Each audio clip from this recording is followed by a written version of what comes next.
రాష్ట్రంలో దాదాపు 76% వరకు వ్యవసాయం మీద ఆధారపడే రైతాంగం జీవితాన్ని కొనసాగిస్తున్నారు అధ్యక్ష. అనేకమైనటువంటి అనుకూల ప్రతికూల వాతావరణంలో రైతాంగం వ్యవసాయం మీద ఆధారపడుతుంటారు. దాని వలన అనేక కష్ట నష్టాలకి రైతాంగం గురి కాబడుతుంటారు. ఆ పరిస్థితుల నుంచి రాష్ట్ర రైతాంగాన్ని రక్షించాలని గత ప్రభుత్వంలో జగన్మోహన్ రెడ్డి గారు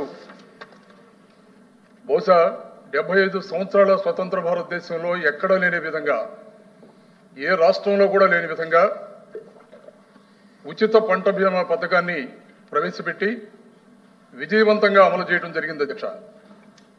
ఆ ఘనత భారతదేశ చరిత్రలో ఒక జగన్మోహన్ రెడ్డి గారికి దక్కుతుంది అధ్యక్ష.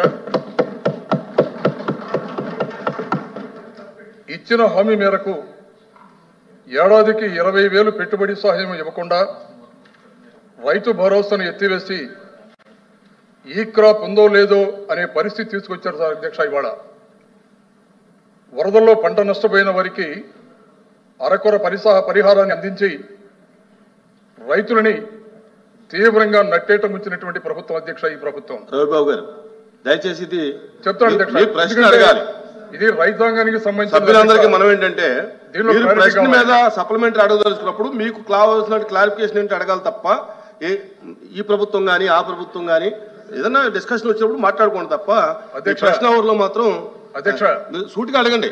80% రైతాంగం ఉన్నటువంటి రాష్ట్రానికి సంబంధించినటువంటి ప్రశ్న అధ్యక్ష. ఇది గతంలో రైతాంగం నష్టపోవడానికి వీలేదని ఉచిత బీమా పథకాన్ని అమలు చేసినటువంటి కార్యక్రమాన్ని ఇవాళ అర్ధాంతరంగా ఆపివేస్తే రైతాంగం తీవ్రంగా నష్టపోతుంటే చూస్తూ ఉన్నటువంటి ప్రభుత్వాన్ని మేలుకొల్పాలనేటువంటి ప్రశ్న అధ్యక్ష ఇది.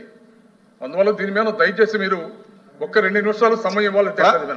సప్లిమెంటరీ ఓన్లీ సప్లిమెంటరీ అధ్యక్ష. దీని మీద ప్లీజ్ మీరు క్లోజ్ చేయాలి.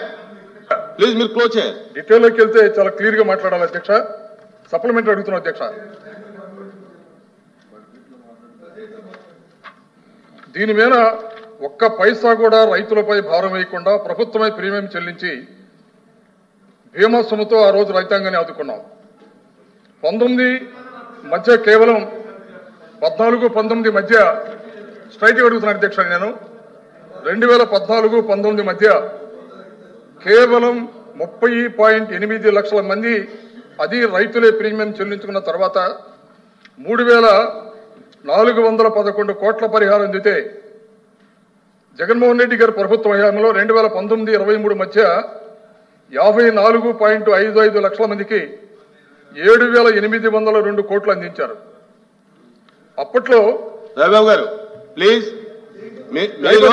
మీరు క్వశ్చన్ అడగట్లా, మీరు స్టేట్ గా క్వశ్చన్ అడగండి. ఇప్పుడు ఆ పథకాన్ని కొనసాగించి రైతాంగాన్ని కష్టం నుంచి బయటపడేసే ప్రయత్నం ఈ ప్రభుత్వం చేస్తుందా లేదా? ఓకే.